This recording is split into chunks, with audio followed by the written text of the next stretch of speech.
Amigos, bienvenidos al episodio 114 del podcast desde la Tribuna 23. En donde sea que estén escuchando o viendo esto, les doy la bienvenida y les agradezco que estén reproduciendo un episodio más del podcast. Antes de empezar a platicar de todo lo interesante que pasó en este fin de semana, les pido por favor que se suscriban, le den 5 estrellitas, le den like, lo compartan, comenten, lo recomienden.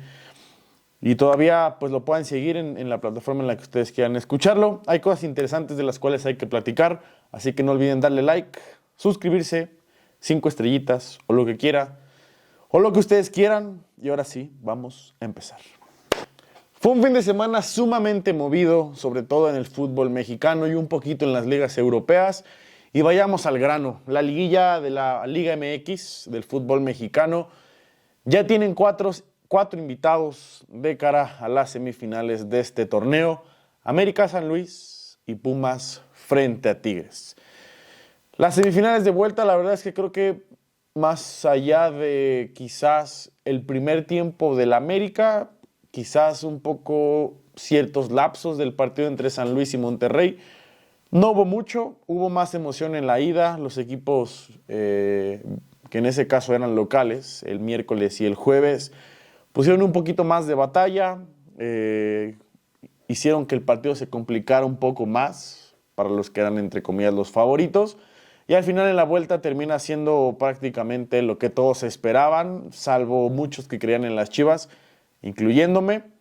Así que tendremos ya las semifinales listas. Repasemos rápido lo que fueron los partidos. América vence 2-0 a León. Realmente el primer tiempo, si Federico Viñas mete esa oportunidad que tiene, o si Fidel Ambriz no vuela ese balón, yo creo que el partido hubiera sido un poco más cerrado de lo que pareció que fue en el primer tiempo. El América pudo sobrevivir. Los noto todavía un poquito no en su máxima capacidad ni en su máximo nivel, pero realmente esperaría que este equipo, con la calidad que tiene, encuentre la mejor forma en los próximos días de cara a la semifinal de ida y de vuelta. Después por la noche, lo que muchos esperaban, quizás diría que la única sorpresa que muchos veían factible o probable que se pudiera dar: San Luis elimina al Monterrey, un Monterrey que pudo haberse ido arriba en el marcador 2-0, al final un fuera de lugar de Funes Mori muy cerrado y quizás un tanto polémico, lo evita, anulan ese gol y al final, en una falla en la saga defensiva del equipo del Monterrey por parte de Jesús Gallardo, termina por definir el partido. Monterrey, que es una decepción, Monterrey que gasta y gasta, invierte en jugadores con mucha calidad, pero que al final no encuentra esa última pieza, y no en el terreno de juego, sino en la parte del banquillo.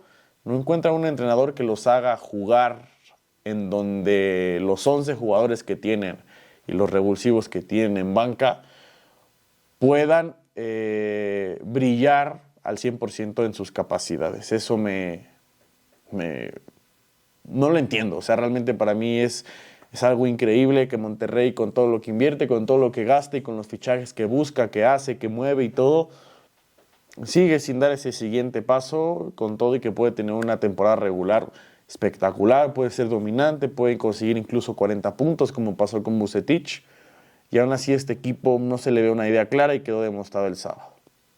San Luis los elimina. Mucho mérito para el Atlético de San Luis, que ahora estarán en semifinales de este torneo. Después, Pumas Chivas, un partido que en la ida, justamente en el episodio del viernes, lo platicábamos. Chivas debió haber metido incluso un gol más. Al final las que no metes, te las meten, sin albur. Y eso le pasó a Chivas. La vuelta en CU, prácticamente en 5 minutos, 12 concentraciones en la parte defensiva de Chivas terminan por definir el partido con todo, y que el Guadalajara había empezado los primeros 15 minutos, incluso mejor que el equipo local como lo fue Pumas. 2 desconcentraciones terminan por definirte el partido, y así es el fútbol. Guadalajara prácticamente cavó su propia tumba ellos mismos, no hubo reacción. Parecía que todavía lo empataban con un penal que se podían haber acercado, pero prácticamente Chivas se murió de absolutamente nada. A este equipo le hace falta saber remar contra corriente, porque ante la adversidad este equipo responde, la verdad es que muy, muy poco. Y de Pumas, bien, hay una mística impresionante en Pumas, en CU.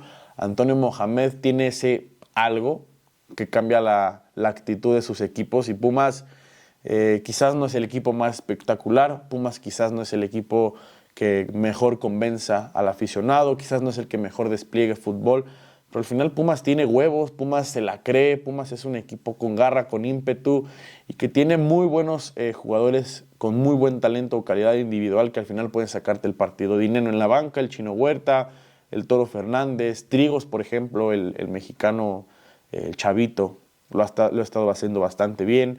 Ergas, que termina siendo el factor clave en este partido, entrando ahora como titular cuando en la ida no lo había sido. Julio González es un portero muy, muy confiable. Entonces creo que Pumas tiene estos factores que pueden incluso ayudarte pues, a ser campeón. Y ya en el último partido, un Puebla-Tigres, que también realmente Puebla tuvo 2-3 oportunidades al principio. Tigres metió el primero y no se cansó de meter el segundo ni el tercer gol. 3 muy buenos goles por parte de Tigres. El segundo, que fue de tiro libre de André Pierre Guignac. La verdad es que coopera mucho el portero. Estoy de acuerdo, era su poste, pero el primer gol y el tercer gol de Nico Ibáñez, uno de los mejores goles de la temporada. No voy a decir que va a competir por el Puskás, pero fue un gol muy, muy bonito. Pasaron los que mejor jugaron en la vuelta, los que mejor cerraron en casa, y tendremos unas muy, muy, muy buenas semifinales. Y ahora sí platiquemos un poquito a detalle de la mayor parte de los equipos que se fueron derrotados. Explicaba un poquito el tema del Monterrey hace un par de minutos, y decía y hablaba y hacía referencia sobre todo lo que han gastado, a los jugadores espectaculares que han ido a buscar en equipos de esta misma liga. Se llevaron a Rodrigo Aguirre, tienen al mismo a Rogelio Funes Mori, se traen a Romo de Cruz Azul, tienen a Eric Aguirre, tienen a Omar Gobea, tienen a Mesa, tienen un montón de jugadores que al final, a Jordi Cortizo incluso, que al final este tipo de jugadores son jugadores que por calidad te pueden sacar los partidos, pero en el fútbol no solamente alcanza con destellos propios de uno o dos jugadores en específico. Teniendo tan buenos jugadores, teniendo una base tan buena, teniendo una identidad de ser un equipo competitivo con mucha calidad, al final el equipo de Monterrey sigue sin encontrar la pieza que es la más importante, la del entrenador. Un entrenador que encuentre las virtudes y que las sepa explotar de cada uno de los jugadores, tanto en la banca como de los titulares, porque esa es la pieza más importante. Si no tienes un técnico que te ayude a potencializar a tus jugadores, es muy complicado que este equipo de Monterrey pueda aspirar a algo más que quedar primero, segundo o tercero de la tabla general del torneo regular. Los campeonatos no se ganan en temporada regular. Los campeonatos no se ganan por quién hace más puntos. El formato del fútbol mexicano es así. Si no ganas en liguilla, si no puedes hacer valer tu localía, es imposible que el equipo de Monterrey pueda aspirar a algo más que incluso unos cuartos de final, una semifinal y por ahí meterse de milagro a una final. Y es feo decirlo porque al final es uno de los equipos, en cuanto a plantel, top 1, top 2 o top 3, como lo quieran ver ustedes, y que al final estoy seguro de que la mayoría de los aficionados y analistas que ven el fútbol mexicano se han dado cuenta que es más factible ver a Monterrey eliminado en cuartos de final o en semifinales que en una final. Entonces, ahí hay un problema. El Tato Noriega tiene que trabajar buscando esa parte. No creo que corten el proceso del Tano Ortiz, pero lo del Tano queda mucho a deber. De por sí, Monterrey en temporada regular había tenido estos picos altos y bajos. En liguillas quedó demostrado que este equipo no tiene identidad, que este equipo no tiene una idea clara de cómo jugar al fútbol, y quedó claro que el Gigante de Acero, la verdad es que para mí no tiene ningún peso. No hay algo que haga sentir fuerte al equipo del Monterrey cuando cierra las eliminatorias como local, y se siente esa vibra. No es como el Estadio Olímpico Universitario en Pumas, que sabes que el estadio pesa, el Azteca mismo, incluso el estadio de Tigres podría ser uno de los otros estadios que pesan, pero el de Monterrey la verdad es que para mí no tiene peso alguno y no ejerce una presión fuerte o complicada, no convierte el ambiente en algo hostil para el equipo visitante, y eso, querramos o no, también influye en los partidos, hace un poco más a modo el no tener presión para el equipo visitante y convierte un poco más fácil el hecho de poder ir sacarle el resultado a Monterrey, como ocurre esta vez con San Luis. Y ahora sí es momento de platicar de las Chivas. La gente que me conoce sabe que soy Chiva de corazón de toda la vida y la verdad es que la eliminación del día domingo me deja con un sabor muy amargo. Un equipo que en cuanto a plantel diría que es top 4, top 5, top 6. No pelea el top 3 porque realmente eso le pertenece a América, Tigres y Monterrey. Pero realmente no es un equipo que su techo sea en los cuartos de final. Veo muy parejos en cuanto a planteles a Pumas y Chivas, eso está claro. Pero han quedado muchísimo a deber en esta vuelta. Al final, el equipo había empezado muy bien, si les soy sincero y se los mencionaba. Los primeros 15 minutos de Chivas se sentían más cómodos, estaban buscando ese gol que pudiera sepultar la eliminatoria y al final 2 desconcentraciones en 5 minutos terminan por definir la eliminatoria, que al final, bueno, son errores que pasan en el fútbol. El que perdona pierde y Chivas quizás hoy se arrepiente de haber fallado tanto en la ida y de lo que dejaron de hacer al final en el Olímpico Universitario. Se ha hecho mucha polémica también sobre si Veljko Paunovic tiene o no tiene que seguir. Pero a ver, o sea, seamos claros y seamos sinceros. Entiendo que las expectativas de Chivas ahora con Veljko Paunovic han crecido realmente. Pero seamos también claros. Hace unos torneos Chivas ni siquiera peleaba por entrar a liguilla directa, Chivas ni siquiera peleaba por estar entre los 5, 4, 3 primeros, como lo han sido estos 2 últimos torneos. A un entrenador lo evalúas por los resultados que tiene con la materia prima que tiene, y lo dijo David Faitelson. Es así. Veljko Paunovic no es que tenga un plantel espectacular como lo tienen los 3 de arriba. Tampoco quiero que nos hagamos los sufridos o las víctimas, porque Chivas sí tiene buenos jugadores en ciertas posiciones, pero no tiene una plantilla tan completa como la tienen los mismos 3 de arriba que les menciono, para marcar una diferencia o para competirle al tú por tú. Y lo vimos en este torneo. Monterrey les gana 2-1, América les gana 4-0, Tigres les gana 4-0, y ahora Pumas en temporada regular les gana 1-0, y ahora en la vuelta les mete 3. Eso te habla de que hace falta profundidad y hace falta mejorar la calidad en ciertas posiciones para que te hagan llegar al siguiente nivel si es que quieres competir por un campeonato.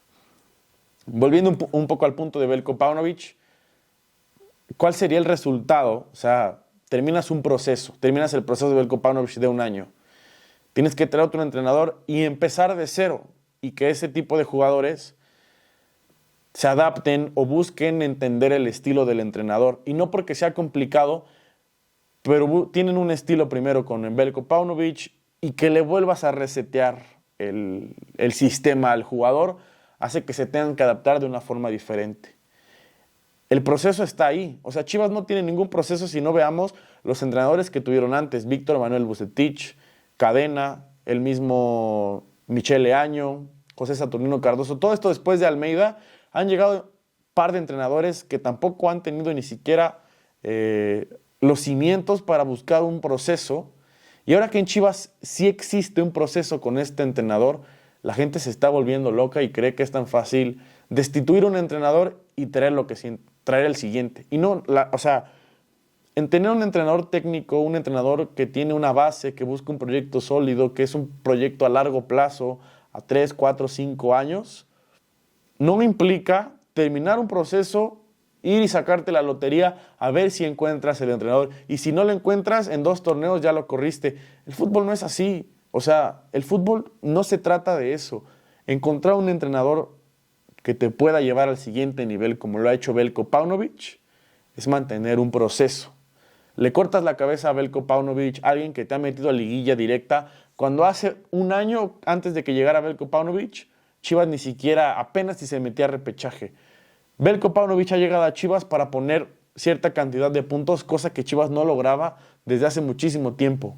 Cortar el proceso de Veljko Paunovic es un error, y la gente que lo pide no entiende realmente de lo que se trata el fútbol. No es así de fácil. Bueno, corro un entrenador, traigo al que sigue, si no funciona al que sigue. No es así.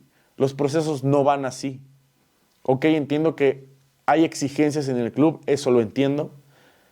Pero ustedes creen que a lo mejor, ustedes creen que lo más seguro es que trayendo un nuevo entrenador todo cambie y seamos campeones en el siguiente torneo de forma mágica. Por supuesto que no. El futbolista también se adapta al estilo que tiene el entrenador. Cortarle el proceso es lo que les decía, resetear todo desde un principio y empezar desde ceros. Y así no va el fútbol. No puedes ir y decir, bueno, me saqué la lotería encontrando un entrenador, a ver si funciona, chicle y pega. Y si no, el que sigue. No los venden, no los encuentras en la esquina. No es tan fácil encontrar un entrenador. Chivas lo ha encontrado. Chivas ha encontrado un entrenador que tiene la identidad del Club Deportivo Guadalajara. Lo que tiene que hacer ahora la directiva de Chivas es buscar los mejores refuerzos posibles para lo que busca el entrenador. Dar ese siguiente paso, tener un upgrade en la plantilla. Porque va a ser muy difícil no tener una mejora en la plantilla para poder competir a los 3 de arriba. Si Chivas logra encontrar los refuerzos adecuados en las posiciones donde flaquea el equipo, donde ha flaqueado en los últimos torneos, este equipo tiene que empezar a volar. Y ahí es cuando a Veljko Paunovic le exigiremos en el siguiente paso. Pero es necesario que se mantenga al serbio como entrenador, porque cortar el proceso solo haría que lo que se ha trabajado se pierda y quede en el olvido. Rápidamente también quiero hablar un poco de la América y de Tigres. Estoy sorprendido de lo efectivo que son estos dos equipos. A Tigres, hace un torneo yo decía que la plantilla se veía vieja, ya no tenía ese punch, ese potencial, y consiguen un título hace 6 meses aproximadamente. Han traído nuevas piezas bastante jóvenes: Osiel Herrera, Marcelo Flores, Eugenio Pizzuto, Diego Lainez, Sebastián Córdoba. Han encontrado esas piezas para dar un cambio generacional, pero también aunado a lo que tienen ya en casa, a la experiencia y a los jugadores con los que han conseguido los últimos títulos en los últimos 10 años. Y eso te habla de una magnífica gestión que ha tenido el equipo de Tigres. Creo que es digno de reconocer. Hace 6 meses la gente decía que Gignac poco a poco se estaba apagando, que estaba perdiendo ese punch, y ahorita fue factor, obviamente, contra el Puebla, pero en temporada regular también metió goles bastante importantes que al final pues le han ido beneficiando al equipo de Tigres, que termina en los primeros 3 puestos de la tabla general. Entonces, creo que eso te habla muy bien de Tigres. Es un equipo que tiene poder, es un equipo que sabe jugar este tipo de instancias, y que realmente no me sorprendería que incluso llegaran a la final, dejaran a Pumas en el camino y que se llevaran el título a casa. Ser bicampeones, a mi parecer, no está lejos para el equipo de Tigres, y lo tienen absolutamente todo. Y estoy sorprendido del equipo, no porque crea que no tengan el potencial, sino porque muchos hace 6 meses, antes de la final contra Chivas, antes de la liguilla, decíamos que este equipo estaba perdiendo poder, y que hoy otra vez están en la antesala de una gran final. Y es momento de hablar de la América. Una América que se le ha hecho mucha burla porque el equipo siempre se ha quedado en instancias de semifinales, que han perdido finales y que no logran dar ese siguiente paso para obtener el campeonato. No son campeones desde el 2018, cuando le ganan a Cruz Azul. Pero la verdad es que este equipo, yo lo veo hoy y el equipo vuela. O sea, es de reconocer que este equipo tiene muchísimo poder. Estoy casi seguro de que la 14 para este equipo americanista está muy, muy cerca. Y con el dolor de mi corazón, yo siendo Chiva, la verdad es que este equipo tiene absolutamente todo. A un equipo como lo es América, puedes tenerlo en el suelo, pero el equipo tiene ese poder y esa ambición de querer ganar. Se le ve un feeling distinto al resto de los equipos, y es lo que le ha ayudado a sobrevivir cuando los momentos están complicados en algunos partidos. El equipo también tiene una calidad increíble. Creo que la zona donde quizás flaquean un poco es la defensa, pero esta defensa que ha ido mejorando jornada tras jornada desde la llegada de Lichnowsky, y adelante lo que pueden hacer con Quiñones, con Diego Valdés, lo que pueden hacer con Brian Rodríguez antes de su lesión, el mismo Julián Quiñones, Cendejas, que creo que tampoco ha jugado tan bien, el mismo Leo Suárez, el mismo Richard Sánchez. O sea, tienen tantas piezas que se entienden de muy buena forma, y también está Álvaro Fidalgo y Jonathan Dos Santos, que me parece que estos dos se han entendido de lo mejor en este último torneo. Después de todas las críticas para ambos futbolistas, al mexicano prácticamente querían venderlo hace un año, y el tipo se afianzó en la titularidad y hoy prácticamente no se equivoca en ningún pase. Y lo de Álvaro Fidalgo, Si bien me parece que quizás le hace falta dar un pasito más en los escenarios más fuertes, como lo fue la semifinal pasada frente a Chivas, el tipo hace todo bien, distribuye el balón, intenta atacar cuando es necesario, busca la mejor opción para sus compañeros, se entiende de muy buena forma con sus centros delanteros, y es lo que le pides a un creativo, y eso que está Diego Valdés. Este equipo de la América tiene absolutamente todo para salir campeón. Me sorprendería que no salieran campeón porque al final el camino está un poco a modo con el León y con el San Luis. Quizás quienes se lo pueden complicar son los Tigres, y ya les mencioné por qué. Pero este equipo de la América vuela y tengo que reconocerlo. De verdad, creo que es el mejor América que he visto en los últimos 5 años, con todo y que muchos también han llegado a semifinales y a finales. Pero este equipo prácticamente juega en piloto automático. Es muy, muy, muy bueno lo que está haciendo Andrés Jardine, o Jardiné, y el equipo en general, los 11 y los que están también en el banquillo. Y ha cambiado también un poquito el tema. Platiquemos, el Barcelona gana este fin de semana 1-0 frente al Atlético de Madrid, pero vi un Barcelona diferente, con todo y que en la parte final sufrió, vi una intención y una idea muy clara de lo que buscaba Xavi. Creo que es el mejor partido que le he visto a Xavi, al menos en esta temporada. El primer tiempo que tiene el Barcelona prácticamente arrasó con el Atlético de Madrid. Realmente, si no es porque Lewandowski falla par de opciones claras, Rafinha también tiene alguna otra.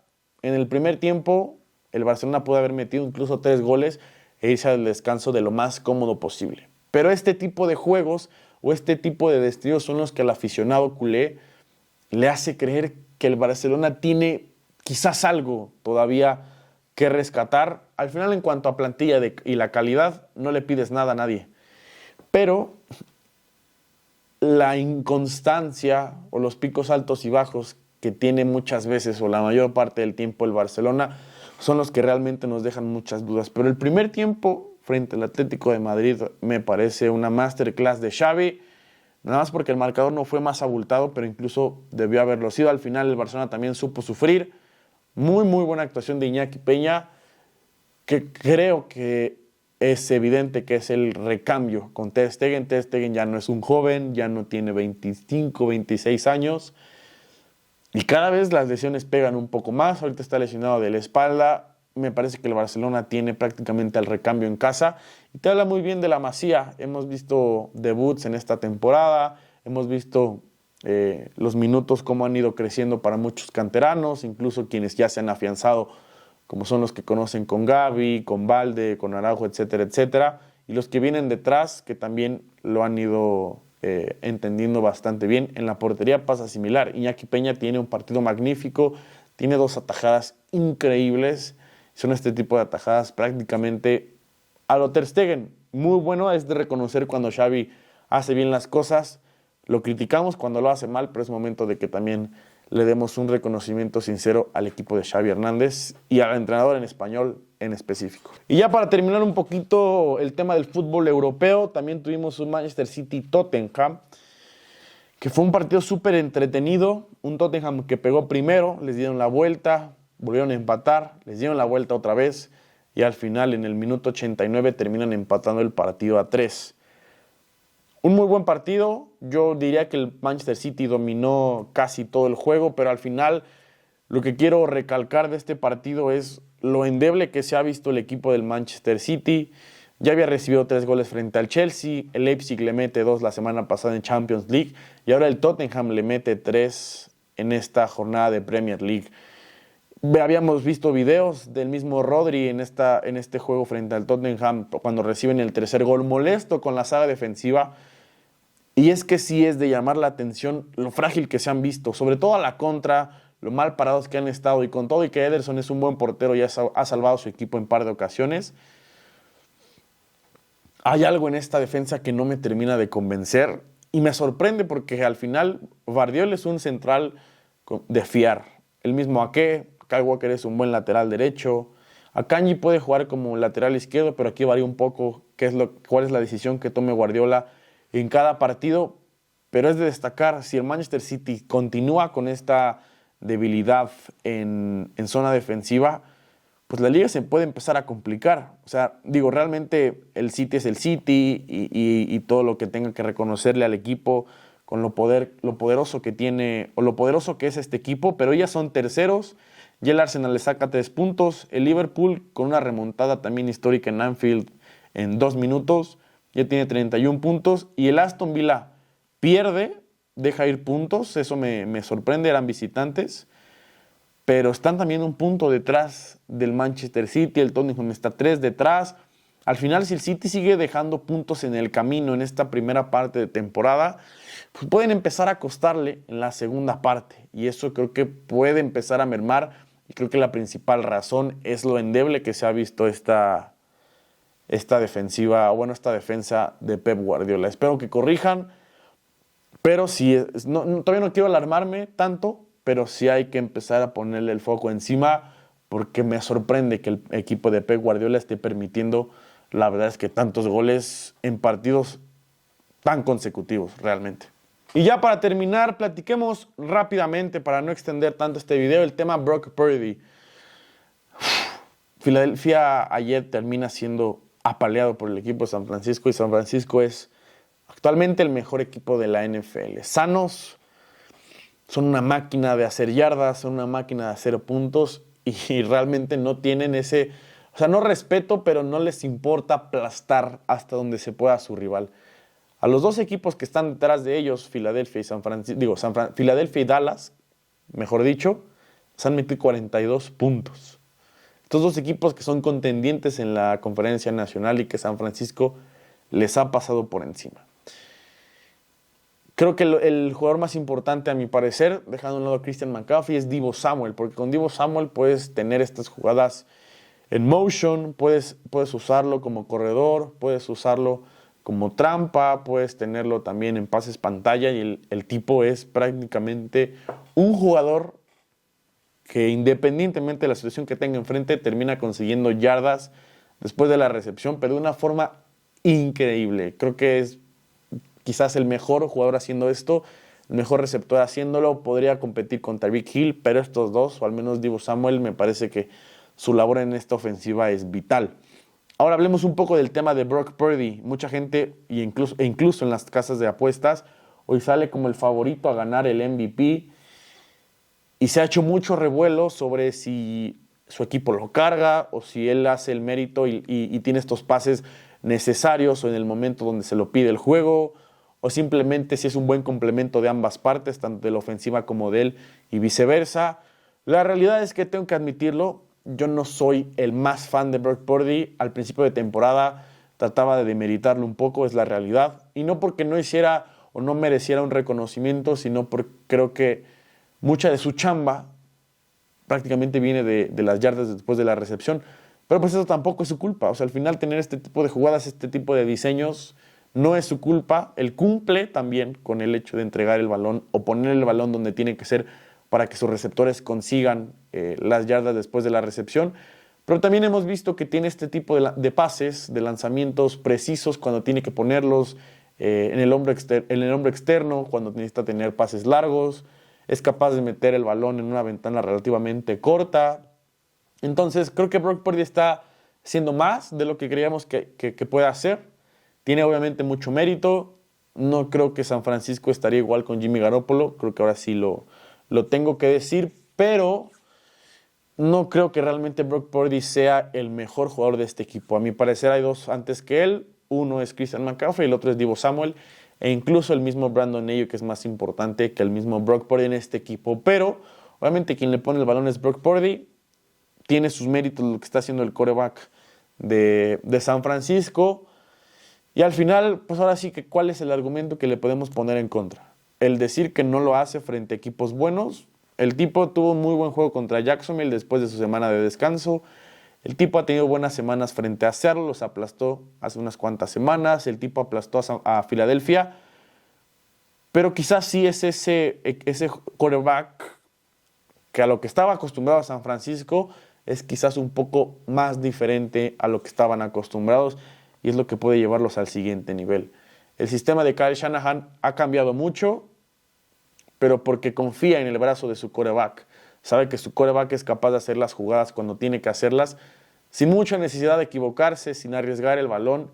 Y eso no pasaba con el mismo Trey Lance, eso no pasaba con Jimmy Garoppolo y eso no pasaba con los quarterbacks que estaban antes de los que les menciono. Entonces, tiene su reconocimiento Brock Purdy, solamente yo creo que al menos no merece ser el MVP, o no entiendo mucho por qué tiene que estar como favorito en las apuestas del MVP. Pues con eso termina el podcast de hoy, martes, el episodio 114, temas interesantes, reconocimiento a los equipos que lo merecen, ya sea en el fútbol mexicano, en el fútbol europeo o bien en el tema de NFL, cositas de cuáles hay que platicar. Otra semana interesante, semifinales de Liga MX, semana 14 en la NFL y una semana interesante en el tema del fútbol europeo. Ya lo estaremos platicando un poco el viernes sobre qué nos dejó la ida, un poquito la previa de lo que viene el fin de semana. Y como siempre, invitarlos también a que se suscriban, le den like, lo compartan, lo recomienden, le den 5 estrellas, me pueden mentar la madre, usen el código de apuestas que les voy a dejar en la descripción y también pueden seguir mis redes sociales, también están ahí en la descripción. Y como siempre, nos vemos en el siguiente episodio.